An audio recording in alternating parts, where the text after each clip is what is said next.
gracias a la mesa por compartir, bueno, estas experiencias, ideas. Yo un poco lo que he podido recoger son como que, digamos, reflexiones, elementos alrededor de tres grandes ejes, ¿no? Un primer eje que tiene que ver con el contexto en el cual nos movemos, cuál es la cancha en la cual estamos jugando, ¿no? Cuáles son las características, por un lado, de las comunidades académicas, tanto a nivel, digamos, de perfiles individuales como culturas organizacionales, ¿no? De los centros de investigación, sean privados, estén vinculados a una universidad, lo que fuere. Por otro lado, un espacio muy importante, saber entender a los medios, que bueno, ustedes, la gran mayoría son comunicadores, ustedes eso lo saben bien, pero como sin duda su experiencia lo indica, por el lado de los investigadores no necesariamente se conocen, ¿no? Cuáles son las necesidades, las prioridades, los ritmos, ¿no?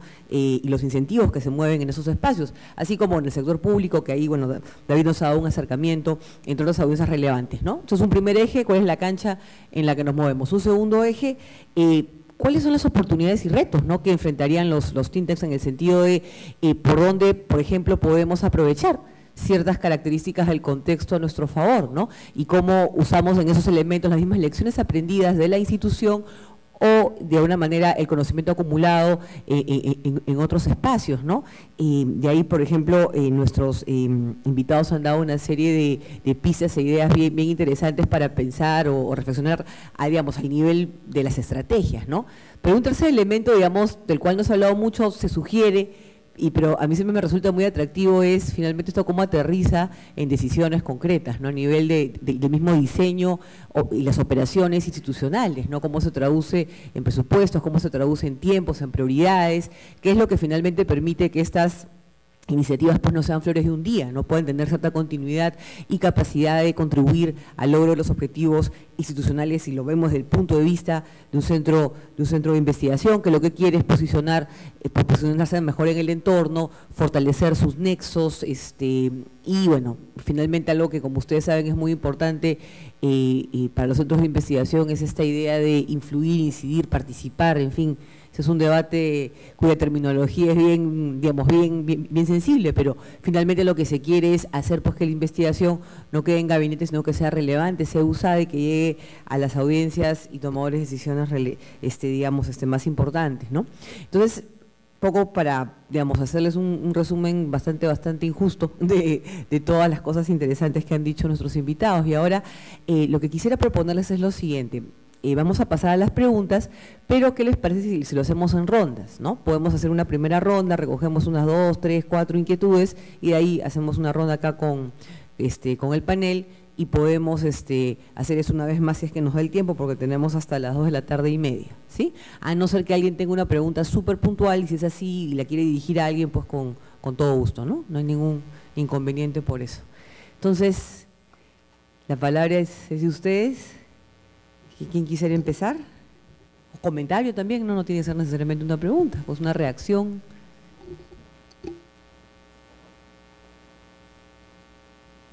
A ver, dale. Hola, uno de los grandes temas de la comunicación, y como bien decías tú, Hans, es el tema de cómo captar la atención de los medios, ¿no? Es cierto, el medio tiene todo este tema del rating y la coyuntura y recoge, pero sin embargo yo creo que esta tarea de, digamos, dar a conocer más la labor de investigación y para buscar influir y que la gente tome decisiones más informadas con relación a temas de políticas públicas, involucra también una actitud de los medios, digamos, pro el recojo de esta información. Y eso es difícil de lograr, a pesar de que hay una estrategia previamente planificada, definida, con objetivos, ¿no? Entonces, me gustaría recoger alguna opinión al respecto. Sí, hay un elemento que tienes que tomar en cuenta, es que la generación actual, o sea, la generación de 20 y tantos años, hasta 30 y tantos, que están en los medios ahorita teniendo mayores labores, es una generación muy cínica, O sea, no cínica en el sentido de hipócrita, sino cínica de que no le importa. Porque es la generación que ha pasado por el fenómeno del o sea, la calle Fujimori, Montesinos, de que previamente habían habido muchos escándalos con Alan. Entonces, la forma como se ha formado esa generación hace que después han ido a la universidad y simplemente no sean periodistas, sino sean activistas, más activistas que otra cosa. Entonces, y tienen cosas, o sea, prejuicios muy bien establecidos y desinformación muy bien establecida, ¿no? La nueva generación no es así. La generación que viene después de eso, que son los millennials, lo que llamamos generación Y, no son tan cínicos, o sea, son interesados, ¿sí? Quieren saber. Pero tú tienes que saber hablar en sus términos, ¿no? Entonces ahí hay que diferenciar las dos cosas. La generación un poco más vieja son más idealistas, ¿no? Entonces es una cuestión más generacional. Hay que saber a quién vas, a quién no vas, ¿no? Hay gente a la cual nunca la vas a poder convencer, o sea, es una pérdida de tiempo.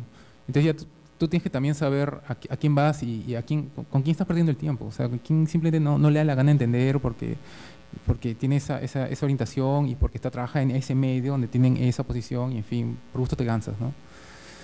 Eso es un detalle. A ver, ¿quién más? Dale, Alberto.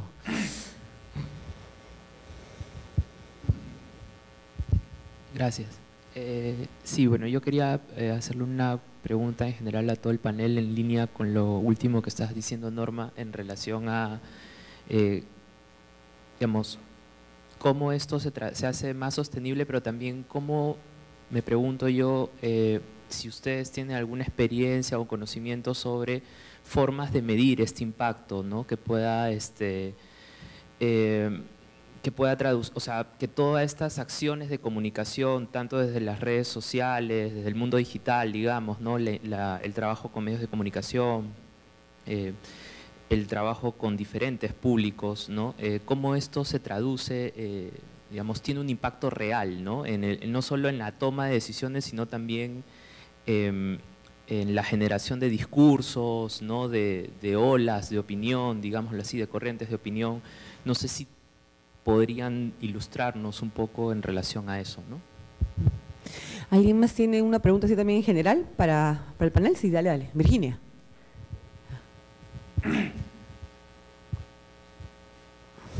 Sí, Virginia Rey Sánchez, de Grade. Para Pedro, David. Disculpa. David, te quería preguntar, tú mencionaste que hay bastantes comunicadores en las diferentes áreas del ministerio, ¿no? Y que fue un trabajo, pero que lograste conciliar, digamos, diferentes puntos de vista, intereses y hasta, digamos, estandarizar la gráfica y poner los logos.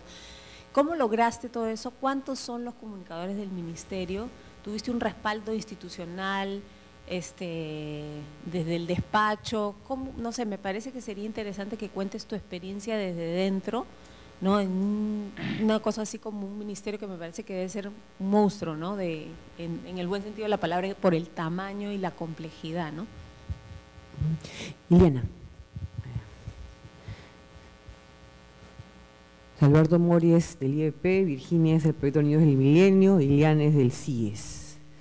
Sí, quisiera hacer un comentario y a la vez una pregunta que quizás vaya más dirigida a Hans y a Enrique, que están permanentemente en contacto con los think tanks a nivel local y creo que Enrique a nivel global. Yo tengo la impresión que por el título de esta conferencia, el futuro de las comunicaciones para think tank en el Perú, pasa un poco por aquello que quizás sea un poco difícil para las personas que dirigen los centros de investigación del país, ¿no?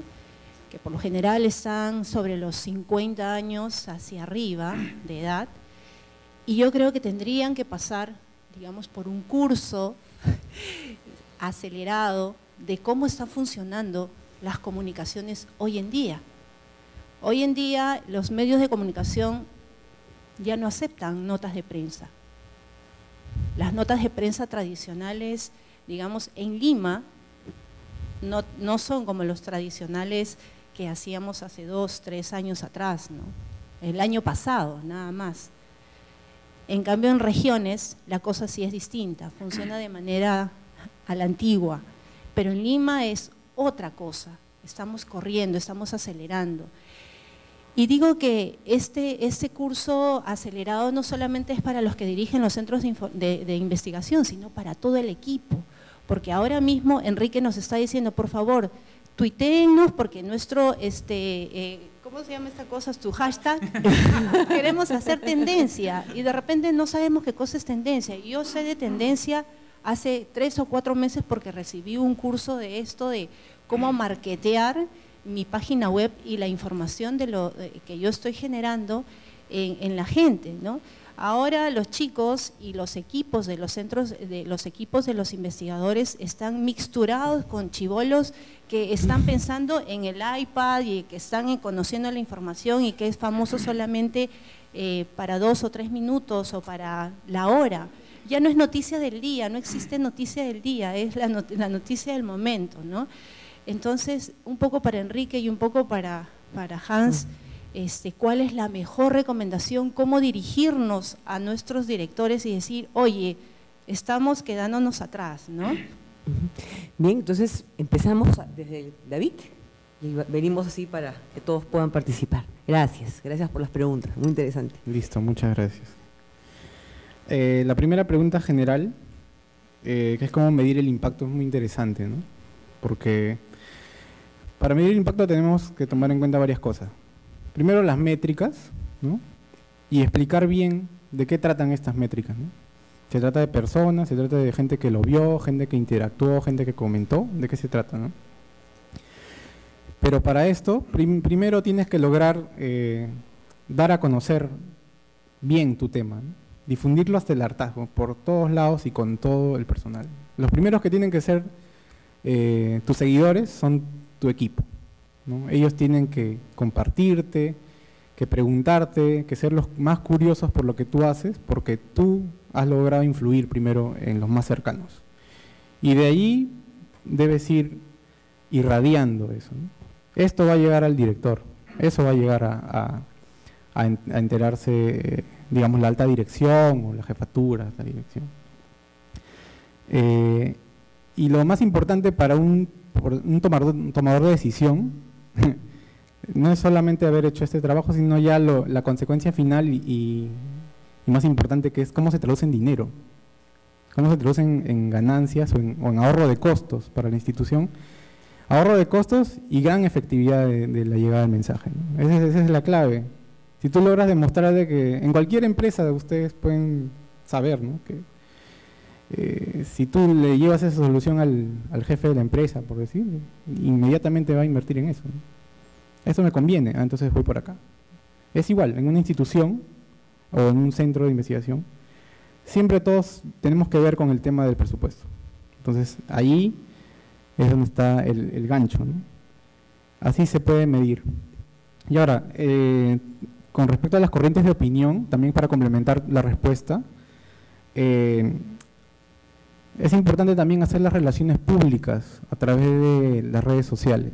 O sea, tener a los medios y a los periodistas, sobre todo, como tus aliados, irte haciendo conocido, ¿no?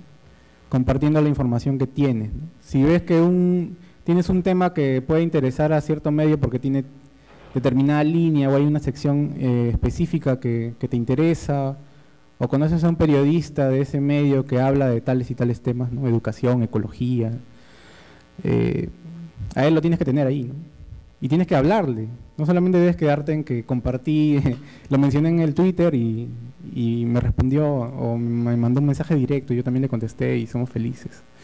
No, sino que habla con él por teléfono, tómate un café con él. Porque lo peor que se puede hacer es mantener las relaciones online en lo online, ¿no? Lo que tienes que hacer, y lo más exitoso, los casos más exitosos que he visto en temas de redes sociales son los que llevan las acciones online hacia el exterior. A conocer a la gente en vivo, a tocarla, a darle la mano. Eso te garantiza un mayor éxito en generar una gran corriente, ¿no? Empezando por la gente influyente. La última, sobre el estándar. El estándar para los comunicadores. Bueno, es una tarea que continúa. No he dicho que yo lo haya hecho. O sea, estamos en eso. Hemos logrado bastante, ¿no? La mayoría está respondiendo rápidamente y con mayor efectividad cada vez en todo el país, ¿no?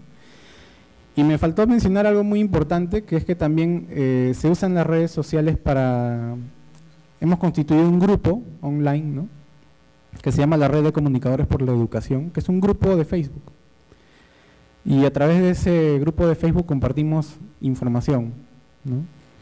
Y casi en tiempo real, ¿no? En la medida de lo posible también en las regiones, porque no es fácil, no es fácil, el ancho de banda pues dificulta en regiones transmitir a la velocidad que quisiéramos, o descargar a la velocidad que quisiéramos algo, ¿no?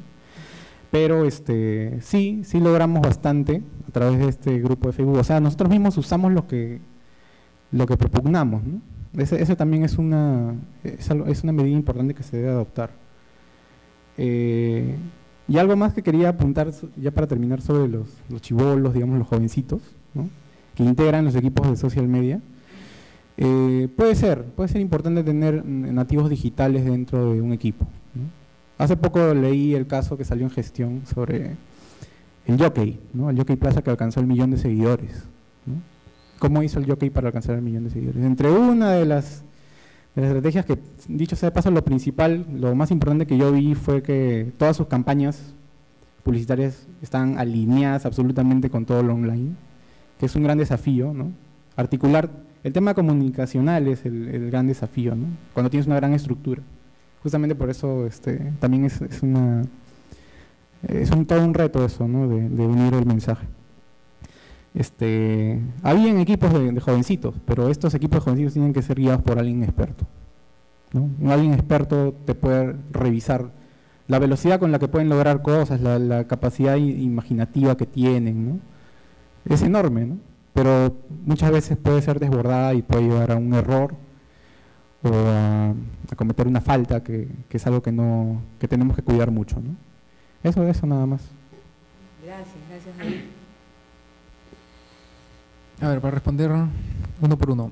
Con respecto a las notas de prensa, no es que no funcionen. A mí, por ejemplo, yo como jefe de redacción de Semana Económica, pero jefe de redacción web, me llegan, no te miento, entre 500 y 1.000 notas de prensa al día, ¿ya? Porque es el medio, o sea, los relacionistas públicos, dicho sea de paso, los odio. Hay relacionistas públicos chéveres, ¿no? O sea, son bacanes, todo. Pero hay otros que son pues una lacra social, ¿no?, que hay que eliminarlos, hay que sacarlos, mandarlos a otro país. Te mandan la nota de prensa como que por quintuplicado, y aparte te llaman por teléfono, y aparte llaman a la persona, o sea, por ejemplo, yo tengo anexo 137, llaman al anexo 136, porque es el truco que ellos tienen.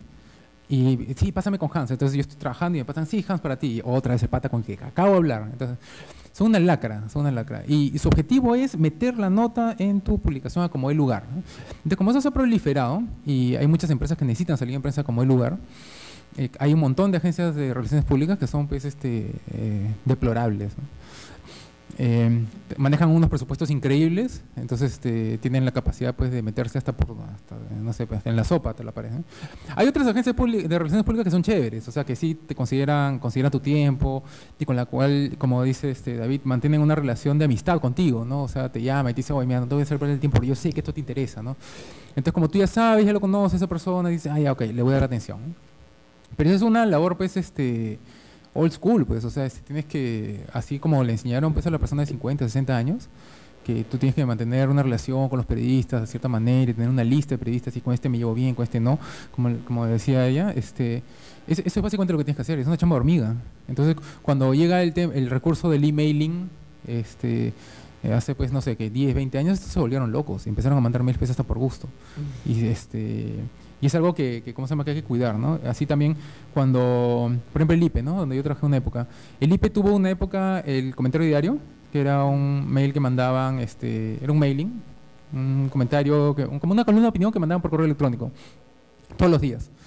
Y eso fue un recurso muy, muy efectivo y que tuvo un impacto bastante fuerte hasta el 2006, más o menos, 2006, 2007. De ahí ya todo el mundo lo estaba haciendo, pues. Entonces, todas las personas a las cuales le mandaban el correo, llegaban, así como llegaba el comentario de Ariel Lipe, les llegaba pues el comentario de Otra Mirada, les llegaba pues el comentario de un montón de otras organizaciones, de las cuales muchas de ellas pues sí hacían el labor de escribir cosas razonables y otras escribían pues tonterías, ¿no? Se las inventaban, ¿no? Entonces, cuando yo trabajé en el IPE, nosotros hacíamos un mapeo, ¿y de dónde está sacando esa cifra? O sea, columnistas que después han sido ministros, ¿no? O sea, con este gobierno. Y entonces, ¿de dónde está sacando él esta cifra? O sea, porque no ponía fuente, pues, ¿no? Obviamente. Y tú tratabas de hackear y no había otro resultado, no otra conclusión, que este pata se ha inventado esa cifra, ¿no? Y lo ha puesto malintencionadamente ahí para justificar una agenda política que tiene, ¿no? Entonces, con eso uno está compitiendo, ¿no? Con gente malintencionada que desinforma. Y eso pues te mandan mails hasta por gusto, ¿no? Entonces la manera de hacerlo bien es mantener una relación con los medios. Y eso no es con el medio, digamos, yo me relaciono con el comercio tiene que 1000 personas ahí metidas. No, tú tienes que tener tu contacto ahí, llevarte bien con él y saber en qué y uno en tal página, en la página económica y después en la página social, que entre ellos no se ven la cara porque están separados. Bueno, sí están en un espacio integrado, pero digamos, no necesariamente se conocen uno con el otro, ¿no? Entonces, esa es una labor, pues, es una labor de hormiga y alguien tiene que hacerlo. Es uno. Lo otro es con respecto a la medición que preguntaron ahí atrás, depende completamente de lo que estás haciendo. Einstein, por ejemplo, decía que su impacto era a una persona, que él escribía para que lo lea una persona, que él sabía quién era, otro científico en otra universidad, y él escribía y hacía un esfuerzo para que esa una persona lo lea. Todo lo demás le importaba un poco. Entonces depende, a lo mejor una persona es suficiente, ¿no? A lo mejor tú lo que quieres llegar es a Castilla, a tal ministro, o a tal otra persona, o quieres llegar al alcalde, o no sé. O a lo mejor quieres llegar pues a una base de personas de tal manera que hagan presión en los congresistas para que no pasen esa ley, no sé. Depende de lo que tú estás pensando, ¿no? Depende de la información que estás manejando, depende de, ¿cómo se llama?, del proyecto en específico, ¿no? Lo que sí hay que tener mucho cuidado es con el truco, ¿no? Así como, por ejemplo, el truco del mailing, que mando 50.000 mails, asumiendo que el 10% lo va a abrir, que es más o menos el promedio usual. Eso quiere decir que me van a leer tantos miles. Ya, cumplí. Voy donde mi jefe y dice, por si acaso ya nos leyeron 5.000. Y todo el mundo lo aplaude. Eso es un truco, pues, barato, pues, ¿no? Y así como ese hay un montón, ¿no? Por ejemplo, conozco un amigo que puso una empresa y me decía, mira, por $1.000 yo te confirmo que en Facebook vamos a subir a 10.000 tus seguidores. Entonces, ya, puede ser. Pero ¿yo qué hago con esos 10.000 personas? O sea, esas 1.000 personas que les he sacado debajo de la manga, que a lo mejor no están interesadas en el material que yo publico, me los ponen y el día siguiente me dejan de leer. Eso no me sirve, ¿no? Lo que yo necesito hacer es un trabajo así, día a día, de ir poniendo material de cierto tipo, con cierta tendencia, con cierta posición, de tal manera que voy atrayendo un cierto tipo de comunidad que se forma, una comunidad afín, de gente afín, ¿no? Que todos tienen los mismos intereses, ¿no? Y esa comunidad no tiene precio. Una vez que has formado esa comunidad es súper impactante, no tienen, idea de las cosas que se pueden hacer con eso. Pero lo importante es que desde el comienzo tengas claro que es una comunidad que tiene tal orientación y tales intereses, ¿no? Si has juntado una comunidad, no sé, alrededor porque estás promocionando información sobre la bolsa, por decir algo, y te está saliendo cada vez más gente que invierte en bolsa y tal cosa, y de repente dices, bueno, y ahora quiero vender libros de terror, no sé, y aprovecho esta gran comunidad que he formado con respecto a un tema para vender otra cosa, no va a tener ningún impacto, ¿no? Tienes que tener eso bastante claro. Puedes usarla para empezar otra comunidad, pero así, ¿no? Con respecto a lo que decías del curso que necesitas darle a tus directores de investigación, tú no necesitas que Rosana Barrante tenga Twitter para que el IEP tenga más relevancia a esto. Lo importante es que Rosana Barrante se entienda que eso hay que hacerlo, ¿no? Alguien tiene que hacerlo. Y eso no es muy difícil, ¿no? Toda la estadística que maneja Enrique, o que yo también te lo puedo mandar por correo, te muestra claramente cómo el impacto es mucho mayor, y eso hace que te lean más y que tengan más base, y eso a su vez te permite llegar a mayores fondos, mayor financiamiento, ¿no? Aspirar a ser más ambicioso. Lo importante es posicionarte en un tema, ¿no? Esa es la primera piedra angular de todo. Si, por ejemplo, alguno de ustedes, no sé, ¿hay alguien de comercio acá?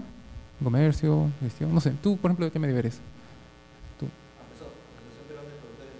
Ya, ya, por ejemplo, si tú te encargan consultar con una persona de educación, ¿a quién llamas? O sea, si tuvieras al especialista en educación, ¿a quién vas a llamar? Sí, un especialista en educación. ¿Se te ocurre alguien? ¿Alguien? Trachtenberg. A Alan Trachtenberg lo llaman todo el maldito día, constantemente, por todo el mundo que tiene una duda sobre educación lo llama a él, ¿no? Y él, tenemos suerte de que justamente es una persona culta, interesada, bien intencionada y todo eso, ¿no?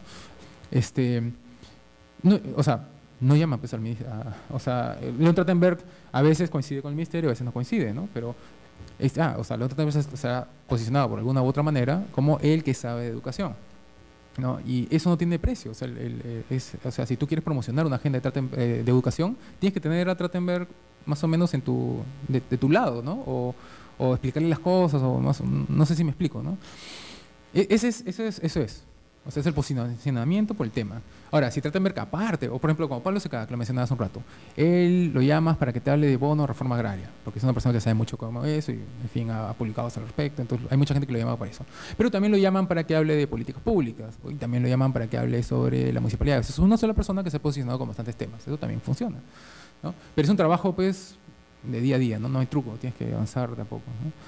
Una cosa que a mí me llamó bastante la atención cuando era chico era que cuando se caían los aviones, cuando estaban en el colegio y se caían los aviones de la Fuerza Aérea, no llamaban a un oficial de la Fuerza Aérea para que explicara lo que podía pasar, llamaban a alguien de la Marina. Y decía, ¿pero por qué la Marina? Si, o sea, la Marina pues son barquitos, ¿no?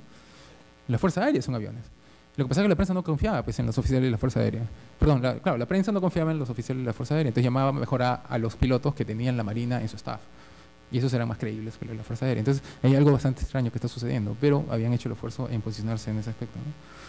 Entonces, o sea, básicamente es trabajo, es día a día, no hay trucos, ¿no? Tienes que ir así relacionando, expandiendo tu red de contacto, tu red de seguidores y posicionarte como el que tú sabes como el que la gente sabe que tú eres el que sabe de ese tema. Ya está, gracias. Y ya para responder muy rápido la pregunta de Alberto sobre la medición de impacto, que es algo que también nos hace sufrir.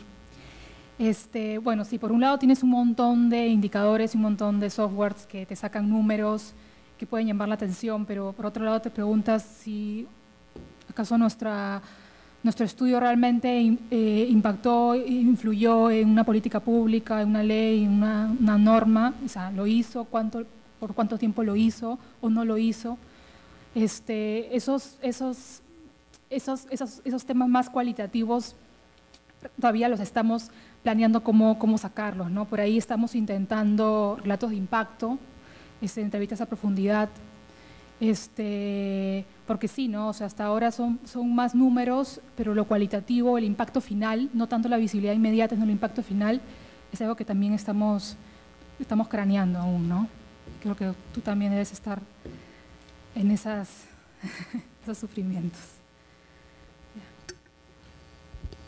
Gracias. Bueno, ya Hans y Evita han respondido varias de las preguntas sobre el tema del monitoreo, de evaluación.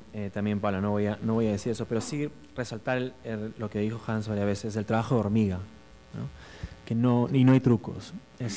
Así como una buena investigación requiere de tiempo y recursos y capacidades, un buen trabajo de comunicaciones también, ¿no? Yo creo que, bueno, ustedes siendo comunicadores, la mayoría lo tiene bien claro. Y por ahí creo que es el argumento que hay que hacer, trabajar con los líderes de las organizaciones y los investigadores para mostrar la manera en la que se hace un buen trabajo de comunicaciones, ¿no? Ningún centro de investigación que ellos respeten a nivel mundial lo hace con una persona a tiempo parcial, ¿no? Los centros de investigación que les mandan o a los que ellos acuden para leer estudios, para leer la nueva literatura o para buscar fuentes de información, de opinión en la que ellos confían, están trabajando esto con seriedad, con recursos, etc.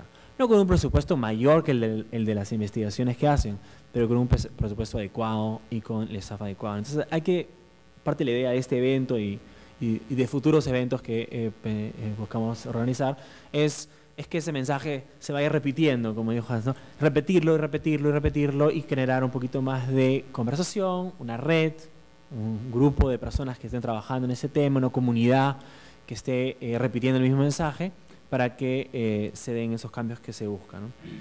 ¿Cómo hacer los cambios? Nuevamente la pregunta sobre la capacitación o la reeducación de algunas personas. Creo que no pasa tanto por eso necesariamente. También hay estrategias que los comunicadores pueden tomar dentro de sus organizaciones, ¿no? Depende de la organización, se puede trabajar desde arriba, ¿no? Estableciendo ciertas reglas de trabajo, pero eso requiere pues que los directores o directoras, los directorios de las organizaciones se compren la idea, ¿no? Y hagan las reformas necesarias. A veces eso no se puede, no porque no quieran, sino porque la organización misma está configurada de una manera que no permite esos cambios radicales. Pero se puede trabajar con algunos campeones o algunos investigadores que sí están online o que sí están trabajando con medios o que sí están dispuestos a llevar sus investigaciones y comunicarlas, y diseminarlas, y conversarlas, etcétera, durante un largo periodo de tiempo. Creo que todos los centros de investigación tienen por lo menos alguna persona que sí entiende que no se trata solamente de publicar y que de pronto eso llegará a los cambios que se buscan, sino que hay que hacer el trabajo, ¿no? Y con ellos trabajar.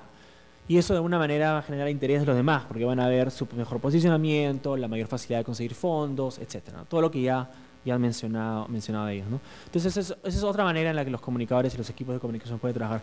Y dado que normalmente están solos o son pocos, también es una manera inteligente de operar, ¿no? Porque si uno le quiere vender a toda la organización una nueva manera de comunicar y está solo o sola, va a ser muy difícil si de pronto hay demanda, ¿no? Entonces, trabajar con uno o dos investigadores o uno o dos proyectos en la organización puede ser la manera más inteligente, más adecuada de avanzar, ¿no? Se demuestra que funcionó, bueno, necesitamos más recursos si queremos cubrir la demanda que va a aparecer, ¿no? Si es que aparece.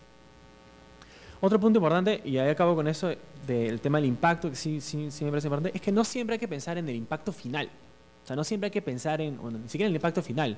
No siempre hay que pensar en medir el cambio de la política, ¿no? Porque la política no es solamente esa ley o esa regulación. Hay que cambiar la agenda mediática, hay que cambiar la agenda política, hay que cambiar los discursos, el uso de ciertas palabras, la aceptación de ciertos grupos. Hay que cambiar la capacidad. Muchos centros de investigación pueden estar demostrando impacto, entre comillas, en la capacidad de investigación de otros centros de investigación, la capacidad de análisis de otros centros de investigación, o la capacidad de análisis de los medios o de los periodistas, que por esa relación que pueden establecer van a mejorar su capacidad de análisis o capacidad de uso de datos. Pudieran estar demostrando que tomadores de decisiones, de políticos, que pasaron como asistentes o como investigadores de estos centros de investigación, ahora están en cargos de responsabilidad, etc.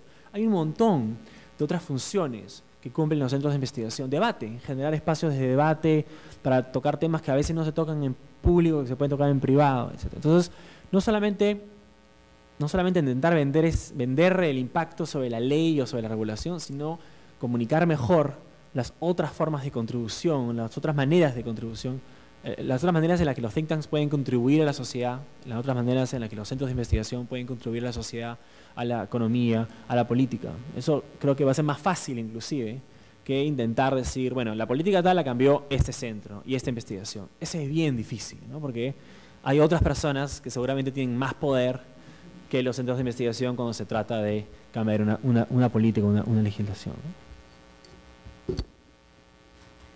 Muy bien, ya estamos en realidad sobre el tiempo, así que ya no va a ser posible tomar otra ronda de preguntas, sino más bien lo que voy a hacer es darle la palabra a Enrique, que les quiere anunciar sobre un premio que se ha lanzado para think tanks, para centros de investigación. Sí, muy brevemente, quería aprovechar que estamos acá. Creo que hay un slide ahí de premio. Ya pueden haber escuchado, pero en la revista Poder y hoy hemos organizado un premio al think tank del año. Entonces quería avisarles si es que no lo habían recibido, no sé si está ahí, pero es básicamente está basado en el premio que da la revista Prospect en Gran Bretaña, y la dirección, si es que no la podemos subir ahí, es debe ser uno de los bueno, no importa, está en mi presentación al final. Ah, ya. Es www.onthinktanks.org barra diagonal premio Poder. Ahí está. Básicamente buscamos visibilizar y celebrar el trabajo de los centros de investigación, ¿no? Y premiar buenas prácticas. Y una de las categorías es justamente la mejor campaña, el mejor trabajo de comunicación de los centros de investigación, en la que buscamos premiar, el panel buscará premiar el tipo de prácticas que han descrito el resto de mis colegas aquí en el panel, ¿no? los que realmente trabajan el tema de comunicación, ¿no? Entonces, pasen la voz, búsquenlo. Puede ser una manera también de mostrar ese impacto o mostrar esa contribución que el área de comunicaciones, los profesionales de comunicaciones pueden darle a sus centros de investigación. Eso es todo. Bueno, muchísimas gracias a todos ustedes por estar aquí esta tarde, por acompañarnos, y una vez más reiterarle el agradecimiento a Grade por ofrecernos este espacio y por la apertura.